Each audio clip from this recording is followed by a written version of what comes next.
Oi, oi, abençoados do Blessing Show! Estamos começando mais um programa super especial hoje, recebendo um convidado incrível. Vocês sabem que aqui a gente só recebe pessoas especiais e hoje a gente vai falar sobre empreendedorismo, que vocês gostam muito, a gente aprende muito com as pessoas que vêm aqui e eu quero falar para você um pouco do nosso convidado. Ele é empresário, fundador da Lume Creative e da Carmelo. Tem uma história incrível para compartilhar com a gente. Com vocês, Lucas Akiyama. Obrigado, Lucas. Mari, pelo convite. Prazer. Uma honra, um privilégio poder estar aqui com vocês hoje. E vai ser um prazer poder compartilhar um pouco daquilo que Deus tem feito na minha vida, na minha história, nos negócios. Prazer é todo nosso. Lucas, fala um pouquinho. Você nasceu em Curitiba? Nasci em Curitiba. Nasceu em Curitibano. Cresci em Pinhais, uma fase da minha vida, mas a maior parte do tempo eu morei em Curitiba. Pinhais, pra quem não sabe, é um município aqui, né? É uma região metropolitana. Uma região metropolitana. Exato. O seu lar era cristão? Como é que era? Meu lar não era cristão, muito pelo contrário, ele estava muito longe dos princípios cristãos. Infelizmente eu tive uma infância não tão boa, mas acredito que a maioria dos brasileiros, se a gente escutar a história de cada um, ninguém teve uma infância que foi uma maravilha, não era a propaganda da margarina que a gente via na televisão, né? Então eu tive uma infância um pouco conturbada, estudei em mais de 6 colégios diferentes, até os 12 anos de idade me mudei de casa em torno de umas 10 vezes, então não conseguia desenvolver raízes em nenhum local. E tive dificuldade para entender quem eu era, minha identidade, e nisso foi me levando para caminhos mais tenebrosos, podemos dizer. Quando eu iniciei a adolescência ali, já tinha muitas feridas, já tinha alguns traumas de infância, né? De abandono, de diversas situações que foram acontecendo e que me levaram a tomar decisões erradas na minha adolescência, né? Então, quando eu tinha 13 anos de idade, foi a primeira vez que eu experimentei uma droga. Eu comecei usando, fumando, baseados e tudo mais, muito novo, né? Isso foi a porta de entrada para uma trajetória bem complicada e complexa da minha vida. Com 11 anos de idade, eu comecei a tocar violão e guitarra. Quantos anos? 11 anos. 11 anos. Então eu tinha um sonho de ser rockstar. Meu sonho era... Eu gostava muito de rock, então eu tinha esse sonho de ser um artista de rock e tal, e montei uma banda, inclusive. Eu tinha uma banda. Naquela época eu acho que era mais fácil de uma pessoa menor de idade tocar pelos lugares aí, né? Hoje em dia eu não sei como que é.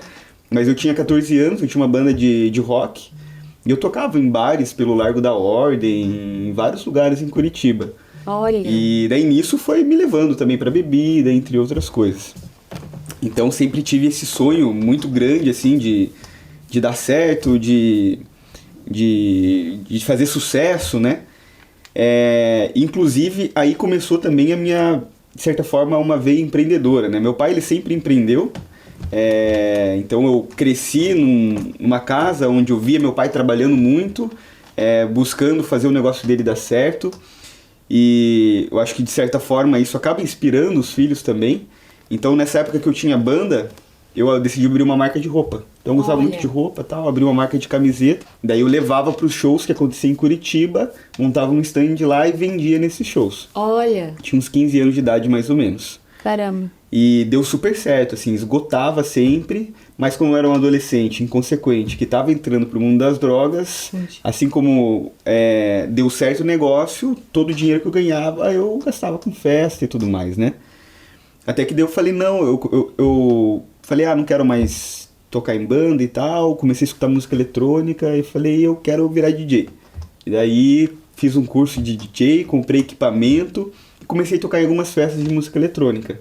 Aí nisso foi outra porta para eu conhecer outros tipos de substâncias que começaram a me aprisionar. E eu sempre fui muito intenso em tudo que eu fazia, sabe, Mari? Então eu sempre tentava ir um pouco além do limite que eu fui da última vez. Então, achando que eu estava conseguindo suprir uma dor, um vazio que havia no meu peito, mas eu não percebia que cada vez que eu passava desse limite, aquele vazio estava cada vez maior, e daí nisso começou a vir a depressão, começou a vir a ansiedade. Até que com 18 anos eu tive minha primeira overdose e foi muito triste, assim. Nisso eu já havia contado para os meus pais o que eu estava passando. Meu pai na época não queria me internar, né? Ele quis dar mais uma chance, mais um voto de confiança. Daí eu peguei minhas coisas e me mudei para São Paulo, de repente. Fui morar em São Paulo. Sozinho, fazer faculdade de produção de música eletrônica lá.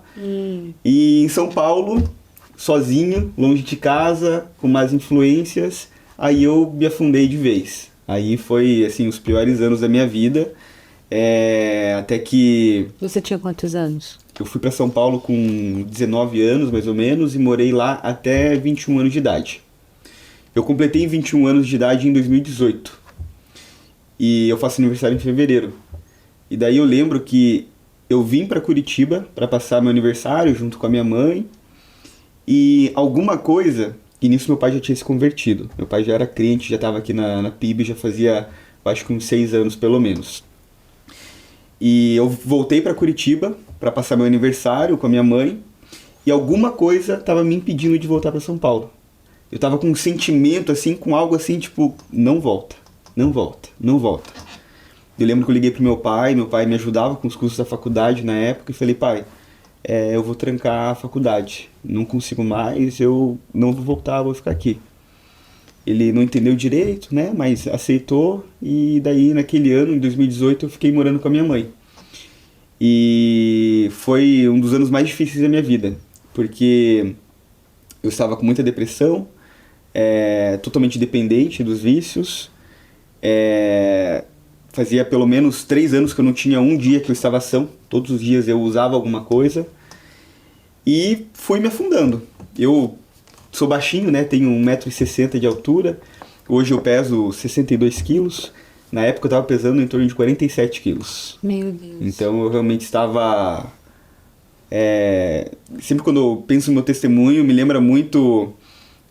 a visão que Ezequiel teve de quando Deus mostrou como que o povo de Israel estava por conta do pecado. E Deus mostrou um vale de ossos secos. E naquele momento eu estava vivendo um vale de ossos secos. Um lugar onde não tinha vida, onde só tinha morte, não tinha esperança. E aquela era a minha vida. Eu já não tinha mais amizades, já não tinha mais confiança com ninguém da minha família. E só ficava em casa o dia inteiro usando, e essa era a minha vida, só esperando o dia da morte chegar. Pra mim, não acordar no outro dia não fazia diferença. E você estava morando, voltou pra cá, morava com morando com a minha mãe. Não chegou a morar sozinho, não? Não, aqui não, só em São Paulo. Então, tadinha da minha mãe, sofreu muito em todo esse tempo ali, tendo que cuidar de um homem de 21 anos de idade, né, passando por toda aquela questão, não conseguia trabalhar, não conseguia fazer nada. Até que... Mas eu creio que tudo isso já foi um agir de Deus na minha vida.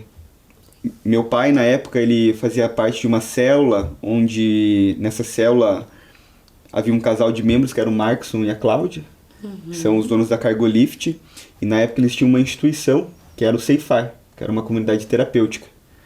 E daí meu pai, um dia me ligou e falou, Lucas, sei que você está enfrentando dificuldades e tal, e tem um casal de amigos que eles têm um lugar que você poderia passar um tempo para tirar um tempo de tudo que você tem vivido, ficar tranquilo, descansar um pouco, que é o Ceifar, que é uma comunidade terapêutica e assim e tal. E Mari, do jeito que eu era, da maneira que eu levava a vida e da maneira que eu era rebelde, eu jamais aceitaria ser internado. Jamais. Mas eu creio que ali também já foi um chamado do Espírito, porque mesmo eu tendo aquela personalidade, agindo da maneira que eu agia, eu aceitei. Eu falei, tá bom, pai, eu vou.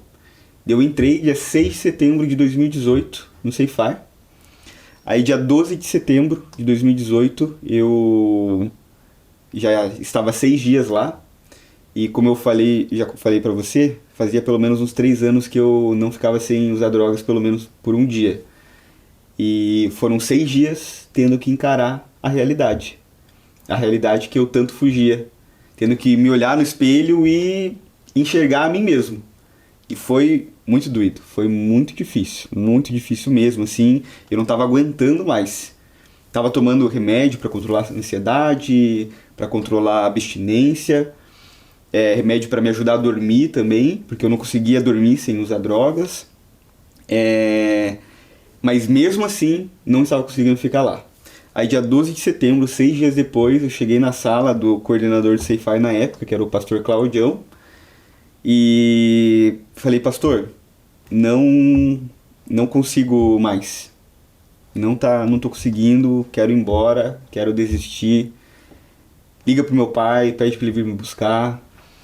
E daí ele olhou pra mim assim com muita sabedoria e falou, Luquinhas, eu ligo pro seu pai, ele vem te buscar hoje, mas deixa eu te perguntar, você já aceitou Jesus? Já permitiu que Jesus entrasse na sua vida, que Deus entrasse na sua vida e te transformasse? Eu falei, pastor, não. Ele falou, você quer aceitar? Eu falei, eu tava com o coração totalmente quebrantado, tava difícil. Eu falei, pastor, eu quero. E naquele momento, era 11 horas da manhã, no dia 12 de setembro de 2018, nunca vou esquecer, eu me ajoelhei na sala dele, fiz uma oração simples. Apenas, não tinha nada de mágico naquela oração, não tinha palavras bonitas nem nada, era apenas permitindo que Deus entrasse na minha vida e aceitando Ele como Senhor e Salvador da minha vida. Naquele momento, Mari, eu senti todo aquele vazio que eu busquei a minha vida inteira preencher com as drogas e nunca foi suficiente, sendo preenchido por completo. Naquele momento eu entendi por que eu estava ali. Naquele momento eu entendi o meu propósito, entendi quem era Deus de verdade. E me senti pela primeira vez completo e satisfeito. E naquele momento eu fui curado da depressão, curado da ansiedade, curado da abstinência. Não usei mais drogas a partir dali e eu decidi não desistir do projeto. Então eu não fui embora, continuei lá, fiquei 5 meses lá no Ceifar e o plano deles é 7 meses. 7 meses você conclui o tratamento. Mas com 5 meses, quase difícil acontecer isso, mas eu tive alta melhorada. Eles decidiram, entenderam que eu já estava bem, que eu podia sair, e daí 5 meses depois, no início de fevereiro de 2019, eu saí do Ceifar, e ali começou uma nova história, ali começou uma nova vida, ali eu já larguei todos os remédios, falei, não quero mais tomar esse remédio de ansiedade e tal, eu agi meio de maneira impulsiva ali em relação aos remédios, né? Não aconselho isso pra ninguém, porque eu sei que remédio muitas vezes ajuda também. Mas nunca mais precisei, e esse ano, em setembro, vai completar 7 anos. Eu fui pro Ceifar, que Deus me curou, que eu estou longe dos vícios. E a partir dali foi só vitória, sabe? Eu sabia que, assim, no momento que eu conhecia Deus verdadeiramente, eu sabia que minha vida ia ser muito diferente. Para melhor. Eu sabia que Deus ia realmente derramar bênçãos, que seria maravilhoso tudo que a gente ia viver, teria aflições, teria. Eu sabia que seria muito bom aquilo que estava por vir. Mas sabe, Mari, se perguntasse pro Lucas de 7 anos atrás o que ele imaginaria viver 7 anos depois, eu nunca ia falar tudo que eu tenho vivido com Deus, sabe? Porque Deus sempre faz muito mais daquilo que a gente imagina e pode sonhar, porque os planos dele realmente são muito melhores que os nossos, sabe? Uau! E é mais ou menos isso. Lucas, e você que passou por essa transformação, eu queria primeiro também que você contasse sobre a questão de estar lá nesses ambientes. Perfeito. Onde você, por exemplo, tem um vício de droga, ou de repente você em casa tem um parente e às vezes não entende também como que funciona, né? Nós conhecemos lá o pessoal do Ceifar, agora está com outro nome, né? Ele está com outro propósito, é para cuidar de crianças em vulnerabilidade nesse momento. Isso. Então, o Ceifar com esse projeto hoje não existe mais, mas tem diversas outras instituições que são tão boas quanto o Ceifar, sabe? Se alguém estiver passando por isso, inclusive, pode entrar em contato comigo ou com a Mari mesmo, perguntando essas instituições, que daí eu mando para você, Mari, eu mando direto para a pessoa também. Porque existem milhares de instituições. Tem umas que são boas, tem outras que não são tão boas. É importante escolher uma que a palavra esteja presente nela.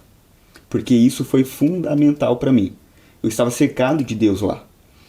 E uma coisa que é muito importante a gente entender em relação a como vencer os vícios das drogas. Porque assim, eu estava lá no Ceifar e isso que eu vou trazer é algo triste. É um dado muito triste. A instituição é muito boa, profissionais preparados, pastores sérios que vivem a palavra. Mas se a pessoa ela não está decidida em mudar, não tem nada o que a gente possa fazer. Sabe? E eu fiquei lá esses 5 meses, passou em torno de 50 homens junto comigo lá enquanto eu estava internado. O Ceifar na época era só para homens. E todos aceitaram Jesus. Teoricamente. Você via todos indo para frente no apelo, aceitando Jesus, falando, Deus, eu te aceito. Eu creio que muitos aceitaram verdadeiramente. E podem ter tido um passo inicial. No momento que eu aceitei Jesus, ali na sala do pastor Claudião, eu entendi que era aquilo que eu deveria seguir. E que a partir daquele momento, eu tinha uma missão a ser cumprida. Para minha transformação. Que não bastava apenas eu aceitar Jesus, ele me deu a cura. Ele falou, filho, agora está contigo. Eu preciso que você me busque. Preciso que você corra atrás. Infelizmente, de todos esses que passaram comigo, muitos eu não tenho notícias, não sei onde estão, se estão bem ou não. Acredito que alguns estejam, mas alguns morreram. Outros estão já no 3º, 4º, 5º internamento. Outros estão presos, outros estão na rua. Mas eu conheço alguns, pelo menos uns 3 que passaram comigo, que estão de pé até hoje, assim como eu. E eu lembro que lá dentro do Ceifar, enquanto a maioria, por exemplo, a gente tinha um momento de recreação. Daí você pode escolher jogar bola, ir assistir um filme. Enquanto a maioria ia assistir um filme, eu e esses mais 3, a gente ia pro salão lá buscar Deus, ler a Bíblia, orar, sabe? A gente, às vezes à noite também tinha tempo livre, a gente pegava, se reunia, fazia célula. A gente dormia em chalés. Eu lembro que toda noite o pessoal ia dormir, e eram 3 a 4 pessoas por chalé, e cada chalé tem o seu banheiro. Daí eu saía da cama, eu ia pro banheiro, e eu ficava lá, lendo a Bíblia e orando, assim, devorando até a madrugada, e depois ia dormir, porque eu sabia que aqui fora eu não ia ter a mesma oportunidade que eu tinha ali dentro. Ali eu estava cercado de Deus. Imagine você estar em um local onde tem pastores disponíveis para você quase 24 horas por dia, onde você pode buscar a Deus, você pode ler a Bíblia, você pode orar, você pode louvar a todo momento. Você não tem a rotina de trabalho, você não tem os problemas familiares, você não tem todas essas dificuldades que a gente enfrenta aqui na vida. Então eu entendi que eu não tinha outra chance, ali era a minha oportunidade de buscar a Deus intensamente, sabe? E eu sei que isso foi primordial para eu me manter firme aqui fora. Porque o que eu sempre falo é que o verdadeiro tratamento começa quando você pisa fora da clínica, da comunidade. Porque ali dentro é fácil ficar longe das drogas. Ali dentro é fácil buscar Deus. Mas e quando você vem para a tua rotina diária? Sabe, eu, graças a Deus, eu tinha uma estrutura familiar em relação ao meu pai, a minha família, o pai de pai, boa para me receber aqui. Mas não é a realidade de muitos. Tem muitos que não tem nem local para voltar. E como que faz? Né? Então, o principal conselho que eu dou para familiares que estão enfrentando algo assim hoje na família, com filho, com neto, com alguém, são 2. Busque ajuda de profissionais. Isso é muito importante, de um local onde viva a palavra, porque sem a palavra, sem Deus, não tem como. Se você vê a porcentagem de cura dentro do Ceifar, de pessoas que realmente conseguem mudar, é de 10%. Se você vê em clínicas onde não tem a palavra, é coisa de 1%. Então é uma diferença muito grande. Ainda é pouco, mas é muito grande. Então busque um local onde realmente viva a palavra. Prepare o local onde você vai receber a pessoa à sua casa de uma maneira que a pessoa consiga se manter firme, porque ela não pode voltar para os mesmos ambientes, não pode voltar a conviver com pessoas que levavam a pessoa para o mau caminho, porque o ambiente ele te molda. E terceiro e último, não desista de orar, porque a minha família sabia que eu usava drogas desde cedo. E naquele momento, meu pai, meu avô, por parte de pai que é pastor, eles não insistiam mais comigo assim de ficar tentando falar de Deus para mim. Isso eles já não faziam mais. Mas eu sabia que eles nunca pararam de orar por mim. E quando eu estava no Ceifar, Deus me deu uma visão, uma revelação na verdade. Ele me mostrou, enquanto eu estava orando, todas as vezes que era para eu ter morrido. Ou de overdose, ou de situações que eu me coloquei com um traficante, outras situações que não era para eu ter saído com vida. E naquele momento, ele me mostrou todas essas cenas e mostrou o meu avô de joelhos orando por mim. Então, Deus falou para mim, você tá aqui hoje porque pessoas estavam orando por você. Então, sabe, às vezes é difícil. Minha família lutou 10 anos praticamente em relação ao meu vício. Em nenhum momento eles pararam de orar. Sua vida mudou, né? Mudou completamente. Outra. Gente, o Lucas é um grande empresário aqui. Tem a Lume, que é a agência. Tem mais uma agora, né? Que você estava me contando. Tem a Carmelo. Carmelo. A gente vai fazer um breve intervalo, tá, Lucas? A gente vai para um breve intervalo. Mas na volta o Lucas vai contar como que foi a trajetória dele hoje. Hoje de sucesso, abençoando muitas vidas aí com a agência. Olha só, desse testemunho que ele contou, você vai poder conhecer o que Deus fez na vida dele. Então, fica aí, a gente vai para um breve intervalo. Já já a gente volta mais com o Blessing Show.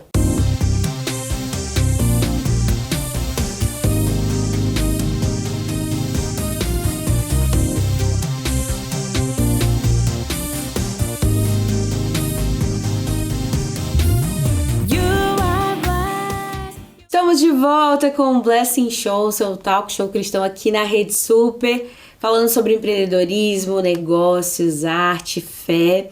Hoje recebendo o Lucas e eu quero falar aqui pra vocês, gente, dos nossos parceiros. Primeiramente, Pãozinho da Hora, que tá aqui com a gente. Lucas, você conhece Pãozinho da Hora? Conheço e super recomendo, hein? Lá na Lume, inclusive, toda semana a gente pede Pãozinho da Hora. Olha aí, gente, tá vendo? Eu falo pra vocês que Pãozinho da Hora é bom. Se você não conhece ainda o Pãozinho da Hora, a gente vai deixar aqui o Instagram. Tem várias lojas espalhadas aí por Curitiba. E você não precisa passar vontade aqui. Né? A gente depois vamos nos deliciar. É que agora eu tô passando vontade. Só. Agora o Lucas tá passando vontade também. Mas você não precisa passar essa vontade. Vai lá no Pãozinho da Hora para poder se deliciar. Eles são maravilhosos, abençoados, né? Um povo muito querido, a gente agradece o Pãozinho da Hora, você não pode deixar de conferir. Quero falar também dos meus parceiros aí que cuidam da minha produção, Bruno Macário, Salão 2002, que cuida também do meu cabelo, o Bruno, ele ó, eu tô com a cor do momento aqui, ele falou, ó, se você quer estar por dentro das tendências, cuidar do seu cabelo, vai lá, fala com ele vai te atender de uma forma muito especial. Fala que viu no Blessing Show, que tem 10% de desconto também para você em qualquer serviço. A Gi também, que faz a minha maquiagem. Hoje não foi ela, mas ela sempre me deixa maravilhosa. Ela tem de 15 anos, casamento, tudo que você quiser. Fala também que viu aqui no Blessing Show, que também tem desconto para você, tá? E também Janine Modas, que tá comigo, né, fazendo aqui também os meus looks. E se você também quer ser um parceiro do Blessing Show, entre em contato com a gente lá no Instagram, vai estar aqui embaixo. Vai ser um prazer ter você também aqui conosco, poder falar do seu trabalho, da sua marca aqui com a gente, tá? Vamos voltar então com o Lucas. Lucas, Deus fez muita coisa aí na sua vida, né, meu amigo? Fez. E aí, você voltou, qual é que foi a sua sensação quando você retornou? O sentimento que você tava, assim? Eu tava naquele sentimento de primeiro amor, né? Queria sair falando de Jesus pra tudo e todos, queria evangelizar o cachorro, a planta, tudo que eu via pela frente. Mas eu tomei uma decisão muito radical, Mari. Como eu falei a respeito dos ambientes, foi um ano assim que as amizades anteriores, as pessoas que conhecia, eu simplesmente desapareci. Eu falei, cara, não tem como mais, sabe? Eu vou cortar a relação com todo mundo e vou ser radical porque agora eu preciso estar bem, eu preciso continuar firme. Então, como eu falei pra você, eu não cresci na igreja, eu não vim de um lar cristão, meu pai se converteu depois, o meu avô, ele sempre foi pastor, só que ele morava no Japão quando eu nasci. Isso que eu ia te perguntar. Ele morava no Japão. Ele era pastor no Japão? No Japão. Nossa! Fala um pouquinho da descendência aí. Você... Conta. A gente é brasileiro, né? Então brasileiro é uma mistura muito doida, né? Então, por exemplo, pai de mãe, eu sou descendente de espanhol. Então meu bisavô, ele é espanhol, veio pra cá, conheceu minha bisavó num porto e veio a família. Agora, por parte de pai, a minha bisavó, ela é filha de japoneses. Então os pais dela vieram pra cá, meus tataravós vieram pra cá. Eu não lembro se ela tava na barriga da mãe dela já. Mas ela é filha de japonês com japonês, 100% japonês. Seu tatara? Meus tataravós, sempre são Tataravós. japoneses. Daí nasceu minha bisavó aqui, mas ela nasceu aqui no Brasil. No Brasil. Daí ela cresceu, daí conheceu meu bisavô, ele é lá do Nordeste, é descendente de índio, e aí já veio uma mistura boa ali, né? Daí nasceu meu avô, e daí meu avô casou com uma filha de italianos, polaca. E daí deu uma mistura bem doida, sangue de né? todo mundo Sangue de aí. todo mundo aí, né? Então é uma mistura doida. Então, mas a parte japonesa vem por aí. Só que daí meu avô, ele era pastor da Deus e Amor aqui no Brasil, e ele era pastor itinerante. Então ele ia abrindo igrejas pelo Brasil, e meu pai ia junto com a minha tia, meu tio, desde criança. Então eles moravam 3 meses, 6 meses em cada lugar diferente, assim. E até que quando meu pai... E seu pai ia junto? Meu pai ia junto. Tanto que meu pai, ele... Infelizmente, ele... não se converteu verdadeiramente na infância, na adolescência, porque ele tinha esse lado que ele via a igreja como algo que impedia ele, por exemplo, de ter amigos. Sim. Que impedia ele de desenvolver uma vida. Porque ele sempre estava morando em lugares diferentes e vendo toda aquela correria que a família acabava passando. E né? o compromisso. Eu tava falando isso hoje, eu acho que esse é um ponto, né? Que quando tem pastores, pessoas que têm um ministério, às vezes são muito envolvidos na obra, às vezes o filho sente muito Exatamente. essa questão da ausência, né? Exatamente. A gente estava até falando hoje de tantos, infelizmente, filhos de pastores e pregadores que estão desviados aí, Exatamente. né? Por conta dessa falta. Exatamente. Meu pai, ele foi se converter verdadeiramente quando eu tinha uns 34 anos, 35 anos. E cresceu na igreja, cresceu no berço cristão. Então, daí meu avô, quando meu pai tinha uns 11 anos de idade, ele decidiu ir pro Japão. De repente, assim, não tinha ninguém da nossa família lá, a gente só tinha descendência, e ele foi. Ele, minha avó, meu pai e os irmãos do meu pai. Olha, seu pai tinha quantos anos? Meu pai tinha 11. Daí minha tia tinha, acho que uns 8, 7, e meu tio uns 14. Meu pai é o filho do meio. Ele foi pra lá, eles foram pra uma cidade chamada Mie, eles foram os primeiros brasileiros daquela cidade. Uau. O prefeito da cidade foi na casa deles, eles saíram no jornal e tudo Olha. mais, assim, coisa bem doida, assim. Aí com isso, meu avô, ele tem, acho que uns 10 irmãos, mais ou menos, sei lá, uns 6 irmãos. E daí com isso os irmãos dele foram indo também. E daí meu pai, ele não se acostumou com o Japão, sofreu muita xenofobia lá, inclusive. E daí quando ele tinha 16 anos, ele voltou pro Brasil e meus avós ficaram lá. E daí nisso que meu pai voltou pro Brasil, toda a família já estava lá. Então, mas a minha bisavó japonesa sempre ficou no Brasil. Então por muito tempo era eu, meu pai, minha bisavó japonesa e uma prima minha, da família Akiyama aqui. E o resto da família Akiyama toda no Japão. Uau. Aí com o tempo eles foram voltando pro Brasil. E agora tá meio a meio, metade tá lá e metade tá aqui. O seu pai voltou. Fala um pouquinho, o seu pai tem uma empresa também, né? Ele tem uma empresa. Ele voltou, ele tinha 16 anos de idade. Daí nisso ele era vizinho da minha mãe. E daí eles se conheceram, se apaixonaram na adolescência e tal. E eu nasci quando eles tinham 17 anos. E daí nisso, meu pai, ele sempre foi muito inteligente, gostava muito de tecnologia. Porque ele foi pro Japão e ele ficou maravilhado com toda a tecnologia que ele viu lá, né? Até um parênteses enorme, assim, coisas que ele enfrentava lá, por exemplo. As pessoas chegavam e perguntavam pra ele, os amigos do colégio, mas tem geladeira na tua casa? Você convive com macacos? Meu Deus. Coisas nesse nível, assim. Entre outros absurdos que aconteceu, né? Mas é que realmente eles não tinham acesso à informação também a respeito do nosso país, né? Enfim, daí meu pai voltou pra cá e ele passou no Cefet, na época era Cefet, né? Agora é o TFPR. Ele passou no Cefet, fez eletrônica no Cefet e começou a trabalhar numa empresa que instalava relógios pontos. Na época, relógio ponto era relógio ponto de cartão. De ponto de bater o ponto da empresa. Mas batia o ponto com cartão, não era com digital. Sim. Isso era 97, 98. E ele trabalhava nessa empresa instalando esses relógios pontos. Aí ele foi se desenvolvendo, foi crescendo na empresa, se tornou diretor da empresa. E ele, junto com o dono dessa empresa, que trouxeram e construíram o primeiro relógio ponto aqui de digital. O primeiro do Brasil. Do Brasil, não sei do mundo, mas do Brasil eles ganharam até é um campeonato de design lá, e tecnológico e tudo mais, com Olha. esse equipamento. Você tinha toda essa mentalidade da parte do seu pai, mas aí nesse momento que você abriu teus olhos pro lado do empreendedorismo, como é que foi essa questão? Eu abri meus olhos.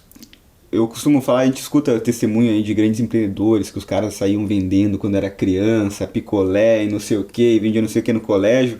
A história não foi tão assim, não teve todo esse... Não acordei um dia assim com o sonho de ser empreendedor. Eu sempre tive o sonho de mudar de vida. Sempre tive o sonho de conquistar minhas coisas, de ter uma casa, de comprar o que eu quisesse comprar, de poder viajar para onde eu gostaria de viajar. Desde criança eu sempre tive esse sonho. Como eu cresci em Pinhais, com a minha mãe, numa família mais humilde, numa casa mais humilde, eu sempre tive o sonho de mudar de vida. E não era um sonho, eu tinha certeza que eu ia conseguir. Eu tinha certeza já dentro do coração. Mas eu queria ser cientista, então não tinha nada a ver com empreendedorismo, eu pirava em outras coisas. Mas aí, Você assistiu Interestelar? assisti, Que o pessoal, muito bom, a gente né? indicou aqui, é bom, né? É muito bom, esse é um dos Nossa. melhores filmes que eu ia assistir. Então. Um dos melhores filmes. Quando você for dar dica de filme, esse já foi. Mas Vai ter isso então? Vai ter isso, mas já vai começar a pensando. pensar aqui já. Mas daí, e daí com 12 anos fui morar com meu pai.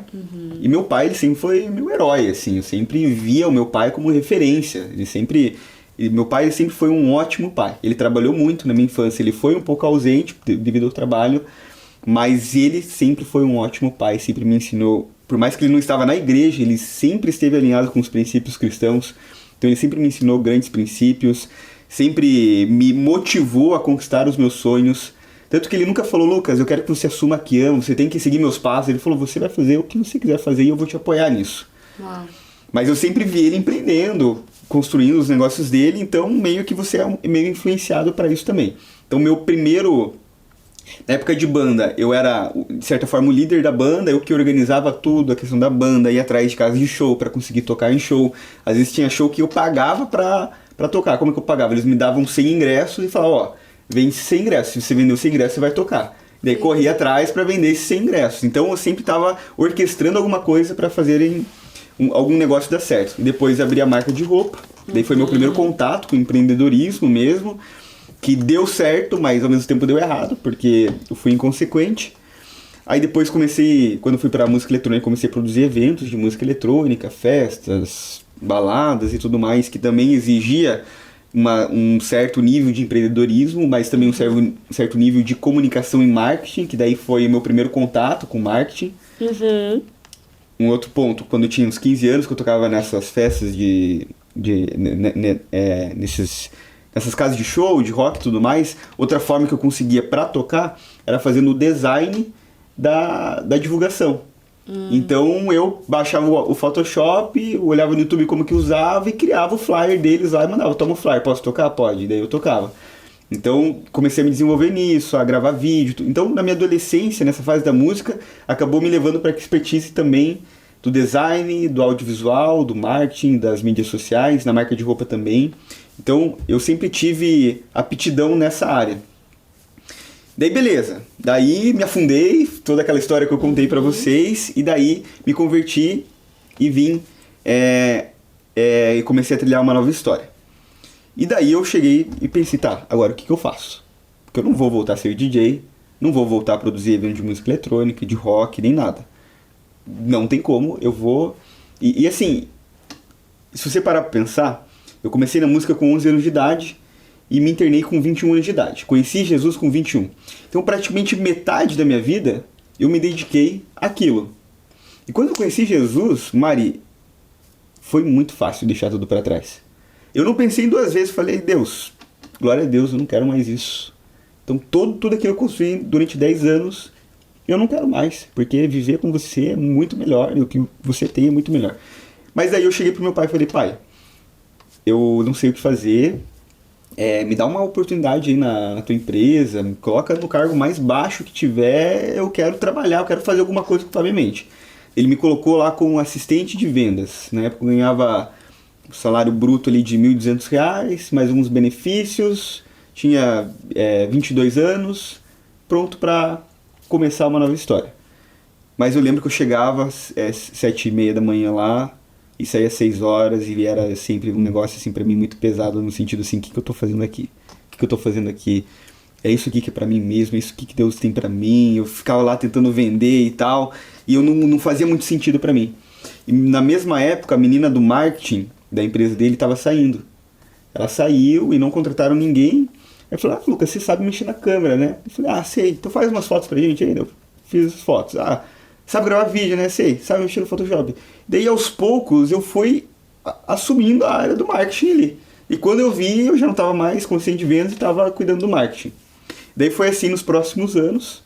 Trabalhei lá com meu pai até 2021. Até 2021 trabalhei com ele.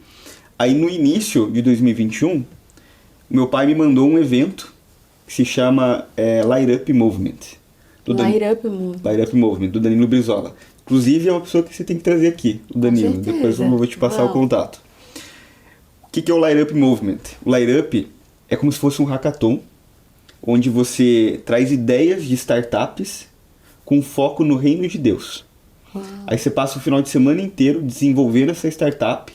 Aí no domingo você faz um pitch, tipo Shark Tank, onde eles vão te estraçalhar ou te elogiar ali, e você pode ser o vencedor do final de semana, né? Uau! E eram muitas pessoas? Tinha em torno de 50 pessoas participando. E todo mundo tinha a oportunidade de falar do seu, ou não? Não. Eu vou te explicar como que foi o desenvolvimento. Daí meu pai falou, filho, você que gosta de empreender e tal, quero participar desse evento? Eu olhei, assim, esse evento e tal, meio acomodado na vida, assim, sabe? E eu olhei o valor de inscrição. Era o primeiro que eles estavam fazendo online. Todos eram presenciais e isso era online por causa da pandemia. Eu olhei, era R$20 a inscrição. Eu falei, então eu vou participar. Eu acho que se fosse uns R$200, talvez eu não teria participado, sabe? Mas eu peguei, me inscrevi, participei.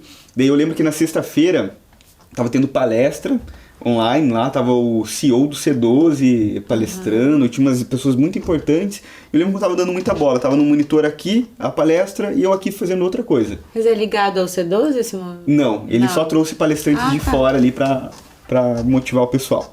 Aí chegou o momento de você começar a desenvolver a ideia. Como que era a dinâmica? Todas as 40 pessoas iam dar ideias de problemas que eles gostariam de solucionar. Daí era tudo feito no Miro, lá, uma ferramenta onde você consegue fazer essas dinâmicas de design thinking online. Então eu coloquei lá o problema que eu gostaria de resolver e as outras 39 pessoas colocaram também o problema que gostaria de resolver. Aí eles deram 3 votos para cada um. Eu tinha 3 votos e as outras pessoas tinham 3 votos. Eu tinha que votar em quais problemas eu achei mais interessante para solucionar. E os 12 problemas mais votados, eles seriam selecionados para serem desenvolvidos naquele final de semana. Aí caso o teu problema não foi selecionado, você entrava no grupo de alguém que foi selecionado. Então iria se formar 12 grupos com as 40 pessoas. Daí beleza. Daí eu fiquei pensando, cara, o que eu resolveria? E na época, era pandemia, eu tava vendo muita igreja fechando. Muita igreja que não sabia fazer uma live no Facebook, que não sabia fazer uma live no Instagram. E uma igreja que não consegue fazer um culto, não consegue arrecadar ofertas, dízimos, é uma igreja que, infelizmente, a médio prazo não consegue se manter. Ou ela vai fechar, ou vai fazer culto clandestino. Porque ela não tinha noção de como ela poderia usar o digital para o benefício dela. Eu coloquei, esse é o problema que eu queria resolver. Comunicação das igrejas no meio digital, coloquei lá. O meu problema foi o 12º selecionado.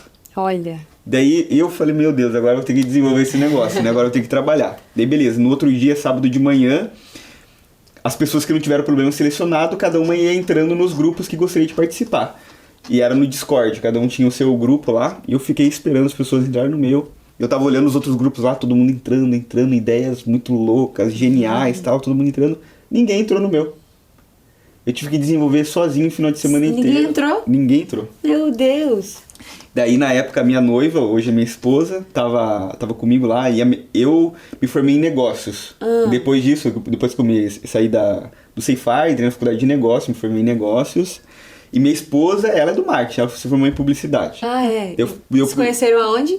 Lá? Aqui na igreja, na PIB. Aqui na PIB. Na célula. Daí ela já era minha noiva na época que eu tava participando desse programa. Eu chamei ela lá em casa e falei, amor, vem me ajudar aqui. Você vai me ajudar a desenvolver esse negócio. E a gente começou a desenvolver, o final de semana inteiro, uma agência para atender igrejas, para atender ministérios e pastores e que teria um ramo de educação para ensinar as igrejas a usarem o meio digital a benefício do reino. Uau. Essa era a ideia, a gente desenvolveu toda a empresa lá. E eu fiz o pitch no final de semana e fiquei em segundo lugar. Dos 12, fiquei em segundo lugar. Não fiquei primeiro, mas... E daí aquilo acendeu uma chama no meu coração. Eu falei, amor, eu vou fazer esse negócio.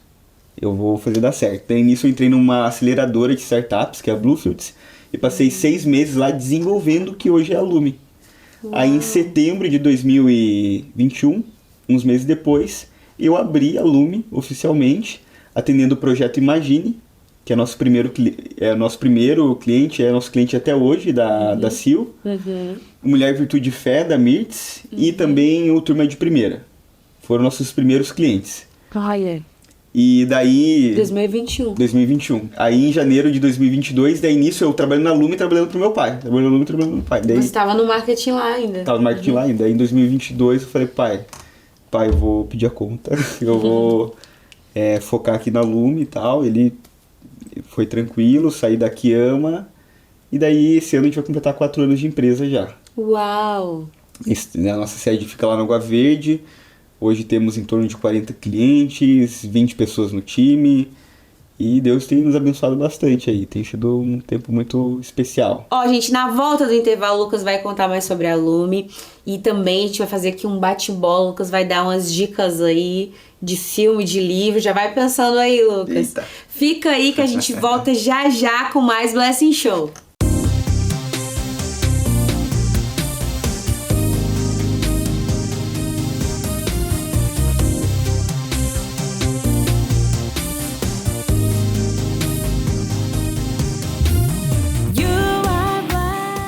Estamos de volta com o Blessing Show. Já quero agradecer você por estar aqui com a gente mais uma vez. Espero que você esteja gostando aí desse papo, dessa história aí do Lucas e de tantas outras também. Se você não conferiu, é a primeira vez de repente de você aqui no Blessing Show, lá no YouTube da Rede Super tem os programas completos para você conferir, tá? Então vamos aqui voltar com o Lucas. Lucas, você estava falando ali da Lume. Vocês continuaram com esse propósito de atender igrejas? Continuamos. Hoje a gente tem 3 áreas da agência com 3 equipes diferentes. Uma área que é a área ministerial, a gente atende igrejas, pastores, ministérios, projetos, ONGs, projetos sociais. A gente tem a área corporativa, que lá a gente atende empresas de tudo que é tipo, tá? Qualquer tipo de empresa que gostaria de ser atendida, a gente atende lá. E tem a área também digital, que a gente chama, que ela é com esse foco da capacitação da igreja. Então lá a gente desenvolve cursos, treinamentos, entre várias outras frentes ali para ajudar a igreja a se posicionar digitalmente. Olha, que interessante. E aí você abriu uma outra... A gente abriu uma spin-off. Uma spin-off da Lume, que é a Carmelo, que significa Terra Prometida.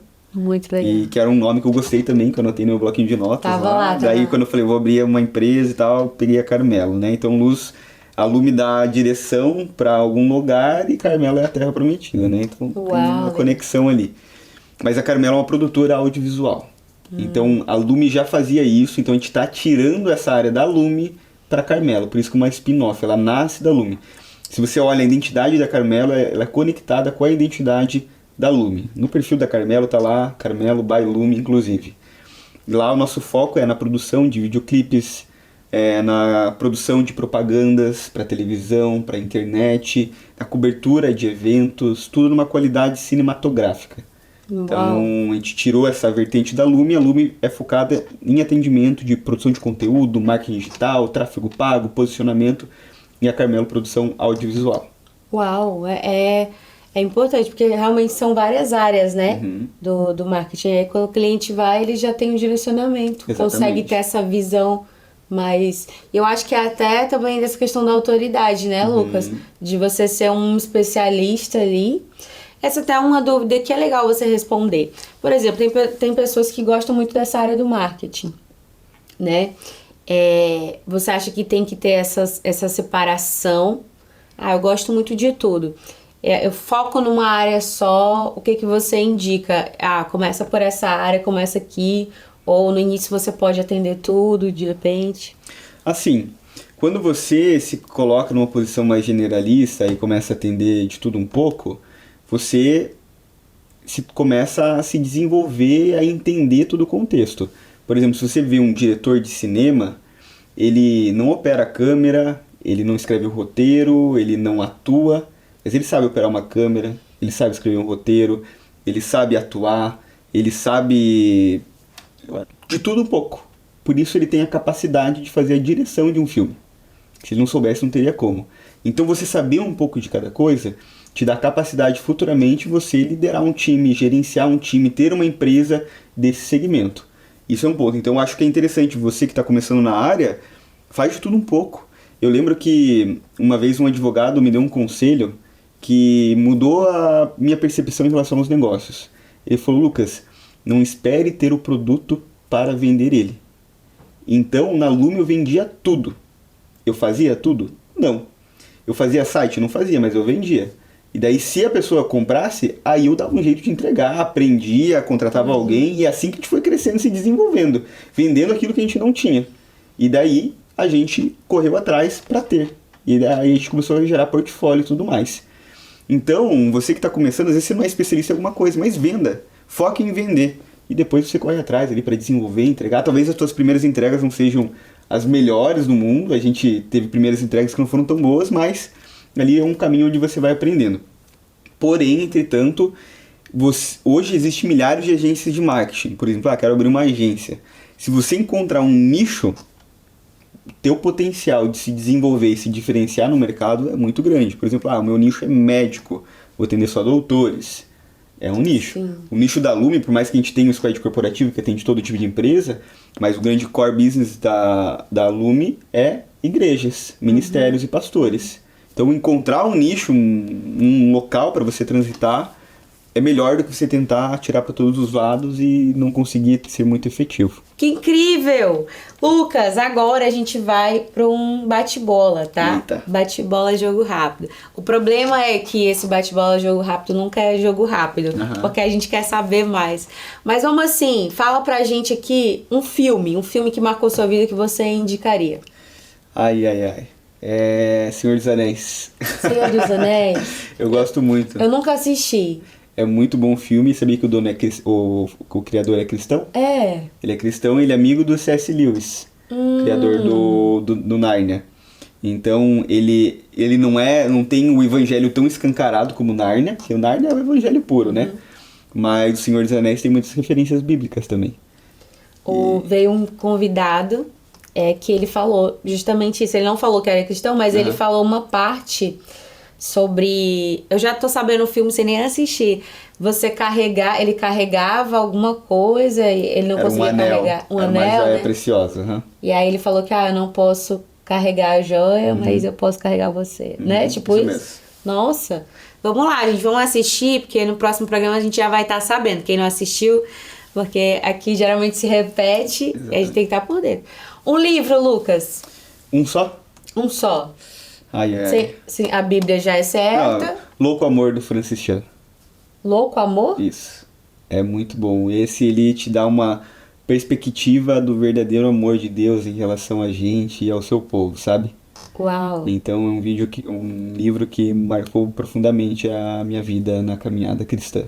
Legal. E é um livro simples, fácil de ler. Bastante gente gosta de dar livro de presente para quem está se convertendo, né? Por muito tempo eu dei Uma Vida de Propósito, do Rick Warren, que é muito bom também, me ajudou muito. Foi o primeiro livro cristão que eu li. Mas hoje eu tô dando Louco Amor. Então, assim, faça esse teste, dê para alguém que está começando a caminhada, que você vai ver que vai ter frutos significativos ali na caminhada da pessoa. Uau. É muito bom, muito bom. Lucas, qual que é a sua comida favorita? Churrasco. Churrasco. E uma comida que você não come? Tem? Chuchu. Chuchu? E berinjela. Berinjela? Ser mais específico, lasanha de berinjela. Mas o paladar, eu também não gostava de berinjela. Já comeu a milanesa, empanada? Não tenho coragem. Não tem? Não. Empanada é bom. Um dia eu vou testar, eu te falo se eu gostei. Lucas, agora eu vou falar uma palavra e você vai dizer o que vem à sua mente, o que representa. Propósito. Seguir a Deus. Que eu acho que a nossa geração, ela tá viciada em encontrar o seu propósito.